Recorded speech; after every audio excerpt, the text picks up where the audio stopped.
ఈరోజు మెడికల్ కాలేజీలు ఏదైతే ప్రైవేటీకరణ చేయాలి పీపీపీ విధానంలో దాదాపు 12 మెడికల్ కాలేజీలు 10,000 కోట్ల విలువైనటువంటి ఆస్తిని బినామీలను పెట్టి తెలుగుదేశం పార్టీ నాయకులు లోకేష్ బాబు గారి ప్లాన్ ప్రకారం దీన్ని దోచుకోవాలని చూస్తూ ఉన్నారు.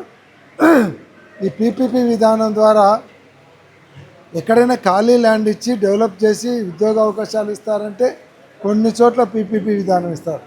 గవర్నమెంట్ ల్యాండ్ ఉంది, గవర్నమెంట్ ఖర్చు పెట్టింది, గవర్నమెంట్ అన్నీ తయారు చేసినారు. గవర్నమెంట్ డబ్బులు పెట్టి ప్రైవేట్ వాళ్ళకి పీపీపీ విధానం ఇచ్చేది ఏంది అంటే స్టాఫ్ని పెట్టి నడిపే యోగ్యత కూడా లేదా ఈ ప్రభుత్వానికి? అంత చేతగాని ప్రభుత్వమా? 5 మెడికల్ కాలేజీలు ఒకటే రోజు ఓపెన్ చేసినటువంటి చరిత్ర జగన్మోహన్ రెడ్డి గారు.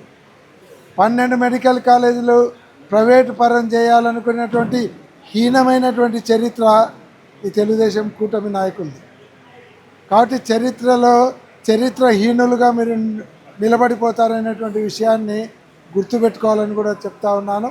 కాబట్టి ప్రైవేటీకరణ ఆపుకోవడానికి 1,000,000 సంతకాల కార్యక్రమం ఈరోజు కర్నూలు నియోజకవర్గంలో స్టార్ట్ అవుతూ ఉంది. జిల్లా వ్యాప్తంగా కూడా స్టార్ట్ అయింది. రాష్ట్ర వ్యాప్తంగా కూడా 1,000,000 సంతకాలను గవర్నర్ గారి దృష్టికి తీసుకెళ్తాం.